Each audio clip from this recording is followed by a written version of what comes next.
Hello friends, എല്ലാവർക്കും good morning. അപ്പോൾ എല്ലാവർക്കും ഇന്നത്തെ വിശേഷത്തിൻ്റെ ഒരു തകർപ്പൻ പ്രമോയിലേക്ക് തന്നെ സ്വാഗതം. അങ്ങനെ CS രൂപയോട് പറഞ്ഞിട്ട് പതുക്കെ പോകാനായിട്ട് നോക്കുക. പോകുന്ന സമയം തിരിഞ്ഞ് നോക്കിയിട്ടാണ് CS പോകുന്നത്. പക്ഷേ അപ്പോഴേക്കും അവിടെ ഇരുന്ന ഫ്ലവർ വേസിൽ CSൻ്റെ കാലം തട്ടി അത് താഴേക്ക് മറിഞ്ഞു വീണു. താഴേക്ക് മറിഞ്ഞു വീണതും സരയു ചാടി എഴുന്നേറ്റതും CS പെട്ടെന്ന് അങ്ങോട്ട് ഓടാൻ നോക്കുക. അപ്പോഴേക്കും സരയു അയ്യോ കള്ളൻ കള്ളൻ കള്ളൻ എന്ന് പറഞ്ഞ് ഒച്ചത്തിൽ വിളിക്കുക. ഇത് കേട്ടതും രൂപ ഒന്നും അറിയാത്തതുപോലെ എഴുന്നേറ്റിട്ട് എന്താ മോളെ? ആൻറ്റി കള്ളനോ? എവിടെ? ഞാൻ കണ്ടില്ലല്ലോ. ആൻറ്റി ഞാൻ കണ്ടതാ, ഒരു കള്ളൻ തലയിൽ തോർത്തു വിട്ടോണ്ട് മുഖം മറിച്ചാ വന്നത്. അതാരാ മോളെ? ആർക്കറിയാം. അപ്പോൾ സരയുവിൻ്റെ ശബ്ദം കേട്ടപ്പോഴേക്കും എല്ലാവരും ചാടി എഴുന്നേറ്റു. വാ ആൻറ്റി, നമുക്ക് വർത്തമാനം പറഞ്ഞിരിക്കാൻ നേരമില്ല, വാ നോക്കാം എന്നും പറഞ്ഞുകൊണ്ട് അവരൊക്കെ അങ്ങോട്ട് ഓടുക. ഈ സമയം CS ഓടി രക്ഷപ്പെട്ടു. CS പോയി കഴിഞ്ഞതും എല്ലാവരും കൂടെ എഴുന്നേറ്റ് താഴേക്ക് എത്തി. എന്ത് പറ്റി മോളെ? അച്ഛ കള്ളനോ? ഏത് കള്ളൻ? അച്ഛ ഒരു പെരും കള്ളൻ, ഞാൻ കണ്ടതാ. ആൻറ്റിയുടെ മുറിയിലേക്ക് അയാൾ കയറി വന്നത് ഞാൻ കണ്ടതാ. കള്ളൻ രൂപയുടെ മുറി കയറിയെന്നോ? രൂപേ, വിലപിടിപ്പുള്ള വല്ലതും നിൻ്റെ മുറിയിലുണ്ടോ? ഇല്ല ഏട്ടാ, വിലപിടിപ്പുള്ളതൊന്നും എൻ്റെ മുറിയിലില്ല. പിന്നെ എവിടുന്ന് ഈ കള്ളൻ എന്തിനാ വന്നത്? എനിക്കെങ്ങനെ അറിയാം എന്നും പറയുക. അത് കേട്ടതും പിന്നെ ഇത്രയും നാളും ഇവിടെ ഒരു കള്ളന് വന്നിട്ടില്ല.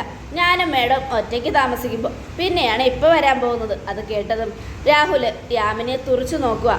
എന്നിട്ട് എനിക്ക് സംശയം ഇവളെയാ. ഞാനെന്ത് ചെയ്യാനാ? അത് കേട്ടതും നീ വിളിച്ചു വരുത്തിയതല്ലേടി അവനെ, ആ കള്ളനെ. രൂപയുടെ കയ്യിൽ കാശുണ്ടെന്ന് കരുതി ആ കള്ളനോട് പറഞ്ഞ് അടിച്ചു മാറ്റാൻ നീ മനഃപൂർവ്വം വിളിച്ചു വരുത്തിയതല്ലേ അവനെ. അത് കേട്ടതും യാമിനിക്ക് കലി കയറി. തോന്നിയവാസം പറയരുത്, എനിക്കങ്ങനത്തെ സ്വഭാവമൊന്നുമില്ല, ഞാൻ അങ്ങനെ ചെയ്യത്തുമില്ല. ഇത്രയും വർഷമായി ഞാൻ മേഡത്തിനൊപ്പം നിൽക്കുന്നു.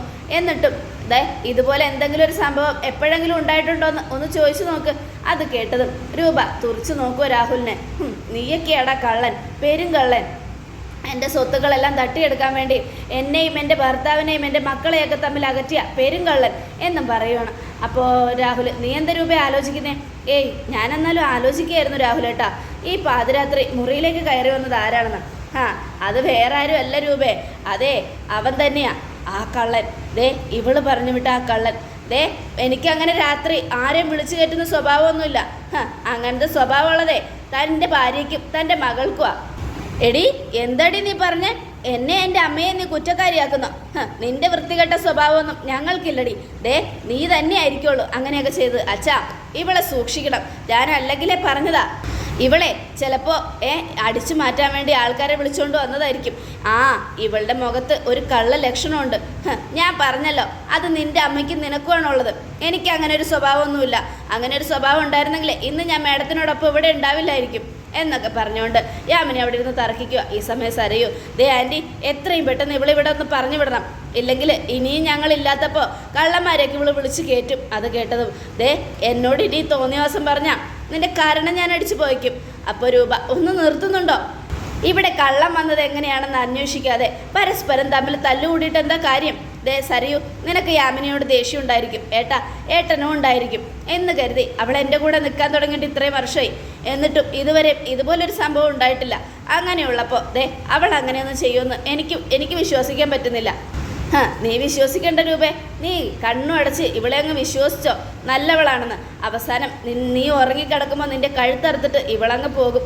പിന്നെ അങ്ങനെ ചെയ്യുന്നതേ താനും തൻ്റെ ഭാര്യയും മകളും ആയിരിക്കും. ഞാനൊരിക്കലും അങ്ങനെയൊന്നും ചെയ്യില്ല. എന്തായാലും മേഡത്തിനെ കൊന്നിട്ട് എനിക്കൊന്നും നേടാനില്ല. പക്ഷേ മേഡത്തിനെ കൊന്നു കഴിഞ്ഞാൽ നിങ്ങൾക്ക് പലതും നേടാമല്ലോ എന്നൊക്കെ പറയാം. എന്താടി തോന്നിയ ദിവസം പറയുന്നത്? നിർത്താനല്ലേ നിങ്ങളോട് പറഞ്ഞത്? യാമിനി, നീ പോയി കിടക്കാൻ നോക്ക്. അത് കേട്ടത് ഞാൻ പോവാ മേഡം പറഞ്ഞ ഒറ്റ കാരണം കൊണ്ട് മാത്രം എന്ന് പറഞ്ഞുകൊണ്ട് യാമിനി അങ്ങ് പോവുകയാണ്. ഈ സമയം എന്താ ഇത്? വെറുതെ എന്തിനാ അവളുടെ മെക്കിട്ട് കയറുന്നേ? ഒരു കാര്യം ഞാൻ പറയാം, വെറുതെ അവളുടെ മെക്കിട്ട് കയറി അവളുടെ വായിലിരിക്കുന്നത് കേൾക്കേണ്ട വല്ല ആവശ്യം ഉണ്ടായിരുന്നു ഏട്ടനെ? പിന്നെ അവൾ പറയുന്നത് കേട്ടില്ല രൂപേ. ഇങ്ങനെയൊക്കെ പറയുമ്പോൾ പിന്നെ ദേഷ്യം കയറാതെ എന്താ ചെയ്യുക? സാരമില്ല, വിട്ടുകള. ഏട്ടനല്ലേ ആദ്യം തുടങ്ങി വെച്ചത്. അവൾ ചെയ്യാത്ത തെറ്റ് അവളുടെ തലയിൽ കെട്ടിവെച്ചാൽ പിന്നെ എന്ത് ചെയ്യാനാ? അതുകൊണ്ട് ഏട്ടൻ പോയി കിടക്കാൻ നോക്ക്. പക്ഷെ എന്നാലും ആ കള്ളൻ ആരാണെന്ന് അത് നമുക്ക് പിന്നീട് അന്വേഷിക്കാം. ഏട്ടൻ പോയി കിടക്ക് എന്നും പറഞ്ഞുകൊണ്ട് പറയാം. ശരി, രാവിലെ ആകുമ്പോൾ പോലീസിൽ പോയൊരു പരാതി കൊടുക്കാം. വേണ്ട, പോലീസിലൊന്നും പരാതി കൊടുത്ത് ഇനി എനിക്ക് വയ്യ സ്റ്റേഷൻ കയറി ഇറങ്ങാൻ. നമുക്കത് രഹസ്യമായിട്ട് അന്വേഷിക്കാം എന്നൊക്കെ പറഞ്ഞ് രാഹുലിനോട് പോയി ഉറങ്ങാൻ പറയാം. അങ്ങനെ രാഹുൽ അങ്ങ് പോയി. അപ്പോൾ സരയു, ആൻറ്റി എന്തായാലും സൂക്ഷിക്കണം, ദേ കള്ളന്മാരൊക്കെ കയറി വരുന്നുണ്ട്, എനിക്ക് പേടിയാ എൻ്റെ ആൻറ്റിക്ക് എന്തെങ്കിലും സംഭവിക്കുമെന്ന്. നിനക്ക് പേടിയല്ലടി, എനിക്ക് എന്തെങ്കിലും സംഭവിച്ചാൽ എൻ്റെ സ്വത്തൊന്നും നിനക്ക് കിട്ടില്ലല്ലോ, എൻ്റെ മക്കൾക്ക് പോയി ചേരും. ആ ഒരു പേടിയാണ് നിനക്കെന്ന് എനിക്ക് നന്നായിട്ട് അറിയാം. ആൻറ്റി എന്താ ആലോചിക്കുന്നേ?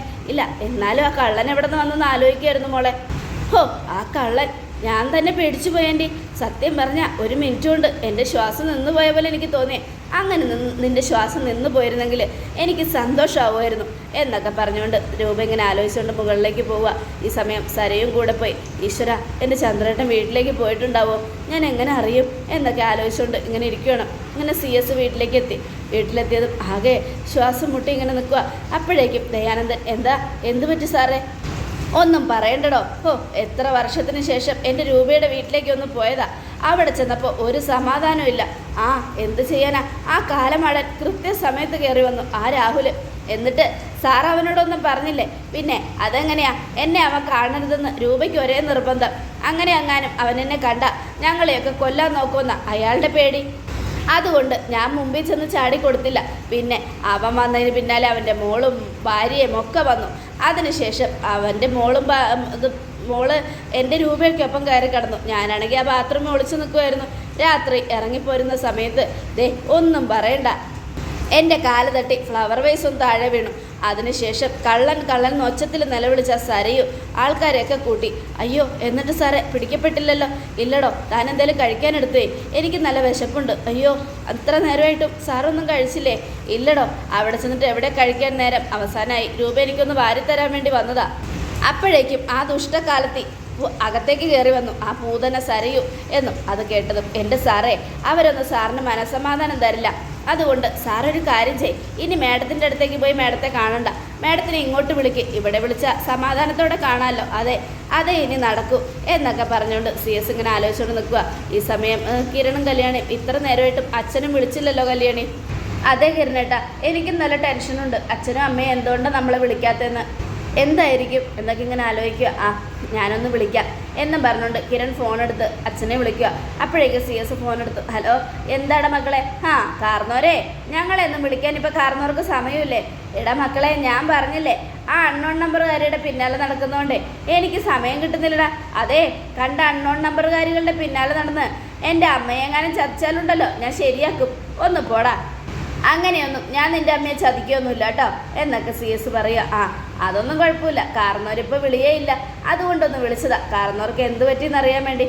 എനിക്കൊന്നും പറ്റിയിട്ടില്ലടാ മക്കളെ. ഞാനേ എൻ്റെ രൂപയാണോ ഇനി വേറെ ആരെങ്കിലും ആണോ എനിക്ക് മെസ്സേജ് അയക്കുന്നതെന്ന് കണ്ടുപിടിക്കണമല്ലോ എന്നൊക്കെ പറഞ്ഞുകൊണ്ട് ഇങ്ങനെ നിൽക്കുക. ശരി അച്ഛാ, നാളെ ഞങ്ങൾ അങ്ങോട്ട് വരുന്നുണ്ട്, അതിനെന്താണ് മക്കളെ, ഇങ്ങ് പോര്. എന്നാൽ ശരി അച്ഛാ, അച്ഛൻ കിടന്നോ എന്നൊക്കെ പറഞ്ഞിട്ട് കിരൺ ഫോൺ കട്ട് ചെയ്യുക. അച്ഛന് കുഴപ്പമൊന്നുമില്ല, അച്ഛൻ അൺനോൺ നമ്പറുകാരിയുടെ പിന്നാലെ നടക്കുക. അച്ഛൻ കണ്ടുപിടിച്ചിട്ടില്ല എന്ന് തോന്നുന്നത്, അത് അമ്മയാണെന്ന്. എന്തായാലും ആ സരയും ഷാരിയും രാഹുലൊക്കെ ആ വീട്ടിലുള്ളിടത്തോളം കാലം നമുക്കൊന്നും ചെയ്യാൻ പറ്റില്ല. എത്രയും പെട്ടെന്ന് അവരെ അവിടെ നിന്ന് ഇറക്കി വിടണം, ഇല്ലെങ്കിൽ പ്രശ്നമാവും കല്യാണി. അതേ കിരണേട്ടാ എന്നൊക്കെ പറഞ്ഞുകൊണ്ട് കല്യാണി ഇങ്ങനെ സംസാരിക്കുക. ഈ സമയം പിന്നീട് കാണിക്കുന്ന നേരം വെളുത്തതും അതെ കള്ളനെ കുറിച്ച് തന്നെയാണ് വീട്ടിലെ സംസാരം. എന്നാലും പാതിരാത്രി കയറി വന്നത് ആരായിരിക്കും? ഈശ്വര, എൻ്റെ ചന്ദ്രേട്ടനെ ഒന്ന് സമാധാനത്തോടെ വന്നതാ ഭക്ഷണം കഴിക്കാൻ, എന്നിട്ട് അതിന് പോലും പറ്റിയില്ല. എൻ്റെ ചന്ദ്രേട്ടൻ ഉണ്ടാക്കി വെച്ച ഭക്ഷണം കഴിച്ചതോ? ഈ നാശങ്ങളും എന്നൊക്കെ പറഞ്ഞ് രൂപ ഇങ്ങനെ ആലോചിക്കുക. അപ്പോഴേക്കും രാഹുൽ, എന്തായാലും എനിക്ക് നല്ല സംശയമുണ്ട്, അത് യാമിനിയുടെ ആരെങ്കിലും ആയിരിക്കുമെന്ന്. ഏട്ടാ, ഇന്നലെ രാത്രി അവളുടെ വായിലിരിക്കുന്ന മുഴുവനും കേട്ടതല്ലേ, വീണ്ടും എന്തിനാ അത് തന്നെ എടുത്തിടുന്നേ എന്നൊക്കെ പറഞ്ഞ് രൂപ വഴക്ക് പറയുക. ഈ സമയം സരയുവിന് വീണ്ടും എന്തോ മനം പുരട്ടൽ പോലെ തോന്നുക. അപ്പോൾ സരി, എനിക്കെന്തോ വല്ലാതെ മനം പുരട്ടുന്നത് പോലെ. അമ്മേ, എനിക്ക് തീരെ വയ്യമ്മേ, വല്ലാതെ ക്ഷീണം പോലെ തോന്നുക. അത് കേട്ടത്, ഇന്നലെ നീ ഇവിടുത്തെ ഭക്ഷണമല്ലേ കഴിച്ചത്? ഉച്ചയ്ക്ക് വന്നപ്പോൾ ഞാൻ കഴിച്ച ഭക്ഷണം ആദ്യം നല്ല ടേസ്റ്റായിരുന്നു, അത് കഴിഞ്ഞ് ലാസ്റ്റാ ഇങ്ങനെ ഒരു മനം പുരട്ടലും ക്ഷീണവും എനിക്കും തോന്നിയത്. അവസാനം കക്കൂസ് എന്നിറങ്ങിയപ്പോൾ രാത്രിയായി. എന്തായാലും അതിലും എന്തെങ്കിലും അവൾ കലക്കിയിട്ടുണ്ടാവും ആ യാമിനി. തോന്നിയ ദിവസം പറയരുത്, ഞാൻ നിങ്ങളോട് പറഞ്ഞു ആവശ്യമില്ലാത്തൊന്നും ഞാൻ ചെയ്യില്ലാതെ. അത് മാത്രമല്ല, അതിലൊക്കെ എന്തെങ്കിലും കലക്കിയാൽ ഞാനത് കഴിക്കോ? മേഡം അത് കഴിക്കോ? അത് കേട്ടതും, അത് ശരിയായിട്ടാ, യാമിനി അങ്ങനെയൊന്നും ചെയ്തിട്ടുണ്ടാവില്ല. മോള് പുറത്തുനിന്ന് കഴിച്ച ഏതോ ഭക്ഷണത്തിൻ്റെ ഇതായിരിക്കും. എന്തായാലും നിങ്ങളൊന്ന് ഹോസ്പിറ്റലിൽ പോയിട്ട് വാ. അതെ അമ്മേ, നമുക്കൊന്ന് ഹോസ്പിറ്റൽ വരെ പോവാം. ആ ശരി മോളെ വാ എന്നും പറഞ്ഞുകൊണ്ട് രണ്ടുപേരും കൂടെ ഹോസ്പിറ്റലിൽ പോവാം. ഡോക്ടറിനോട് കാര്യമൊക്കെ പറഞ്ഞു ബ്ലഡും യൂറിനൊക്കെ ടെസ്റ്റ് ചെയ്തിട്ട് വെയിറ്റ് ചെയ്യാൻ പറഞ്ഞിരിക്കുക. ഈ സമയം ഷാരി സരയും കൂടെ അമ്മേ, കഴിഞ്ഞ പ്രാവശ്യം ഇതുപോലെ വന്നത് അമ്മയ്ക്ക് ഓർമ്മയുണ്ടോ? പിന്നെ അന്ന് നമ്മൾ മോക്ക് മനം പുരട്ടുന്നു എന്ന് പറഞ്ഞപ്പോൾ ഒരു കുഞ്ഞിക്കാല് കാണാനുള്ള സന്തോഷവും മോഹമൊക്കെ ആയിട്ടാണ് വന്നത്. പക്ഷേ ഇവിടെ വന്നപ്പോൾ നിരാശ മാത്രം ഉണ്ടായത് അല്ലേ മോളെ? അതെ അമ്മേ, ഇനി എനിക്ക് കുഞ്ഞുങ്ങളൊന്നും അത്ര പെട്ടെന്ന് ജനിക്കില്ല എന്ന് ഡോക്ടർ പറഞ്ഞപ്പോൾ എനിക്ക് സങ്കടം സഹിക്കാൻ പറ്റില്ല. പിന്നെയാ ഞാൻ അങ്ങനെയൊക്കെ ചെയ്തത്. പക്ഷെ ഇനിയൊന്നും അങ്ങനെ ചെയ്യാൻ എനിക്ക് മനസ്സില്ലമ്മേ. കാരണം ഞാൻ പറഞ്ഞ അച്ഛൻ എവിടെന്നെങ്കിലും എനിക്ക് കുഞ്ഞിനെ കൊണ്ട് തരും. ചിലപ്പോൾ അത് മോഷ്ടിച്ചിട്ടായാലും അച്ഛന് ഒരു പ്രശ്നം ഉണ്ടാവില്ലായിരിക്കും. എന്നാൽ എനിക്കത് വലിയ ബുദ്ധിമുട്ടാമ്മേ. അതുകൊണ്ട് വേണ്ട, ദൈവം തരുമ്പോൾ തരട്ടെ അല്ലേ അമ്മേ എന്നൊക്കെ പറയുക. അതേ മോളെ, ദൈവം തരുമ്പോൾ തരട്ടെ. ഇനിയിപ്പോൾ അതിനെക്കുറിച്ച് ഓർത്ത് മോൾ വിഷമിക്കുകയൊന്നും വേണ്ട. എന്തായാലും എത്രയും പെട്ടെന്ന് ദൈവം തരും എന്നൊക്കെ പറഞ്ഞുകൊണ്ട് ഇങ്ങനെ സംസാരിച്ചുകൊണ്ടിരിക്കുമ്പോൾ സിസ്റ്റർ വന്നിട്ട് ദേ നിങ്ങളെ ഡോക്ടർ വിളിക്കുന്നുണ്ട്. അത് കേട്ടതും വാമ്മേ എന്ന് പറഞ്ഞുകൊണ്ട് രണ്ടുപേരും കൂടെ അങ്ങോട്ട് പോവുക. എന്താ ഡോക്ടറെ, എന്ത് പറ്റി മോൾക്ക്? ഫുഡ് പോയ്സൺ ആണല്ലേ?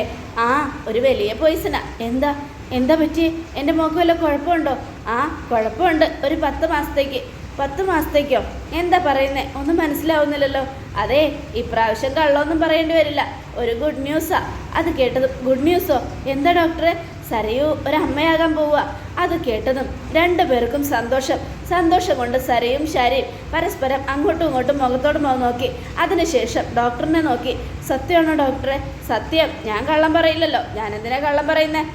സന്തോഷമായി ഡോക്ടറെ, സന്തോഷമായി. ഡോക്ടറിന് ഒരുപാട് നന്ദി എനിക്കല്ല പറയണ്ടേ, ദൈവത്തിനോട് നന്ദി പറ.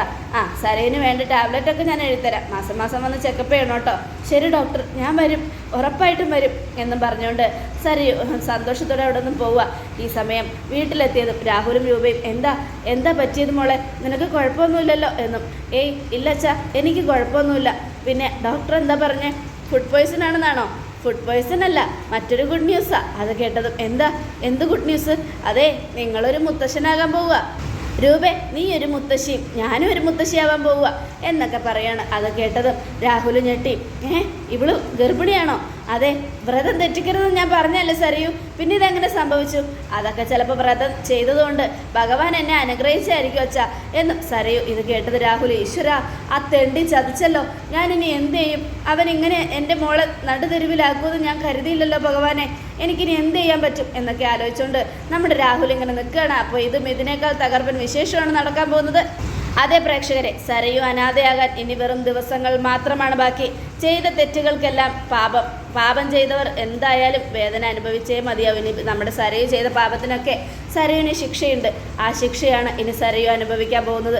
ജീവിതകാലം മുഴുവനും കല്യാണിയോട് പറഞ്ഞതനുസരിച്ച് സരയുവാണ് ഇപ്പോൾ കല്യാണിയെ പറഞ്ഞ സരയുവിന് തന്നെ തിരിച്ചു കിട്ടാൻ പോവുക. കല്യാണിയോട് പറഞ്ഞത് ഒരു കുഞ്ഞിനെ വെച്ച് നീ തെരുവിൽ അലഞ്ഞടക്കുന്ന, അതുപോലെ ഇപ്പോൾ സരയുവാണ് ഒരു കുഞ്ഞിനെ വെച്ച് അച്ഛനില്ലാത്ത കുഞ്ഞിനെ വളർത്താൻ പോകുന്നത്. ആ അടിപൊളി വിശേഷങ്ങൾക്കായിട്ട് ഉറപ്പായിട്ടും കാത്തിരിക്കണം. എല്ലാവർക്കും ഒരിക്കൽ കൂടെ നല്ലൊരു ശുഭദിനം തന്നെ ആയിക്കോട്ടെ. Thank you friends.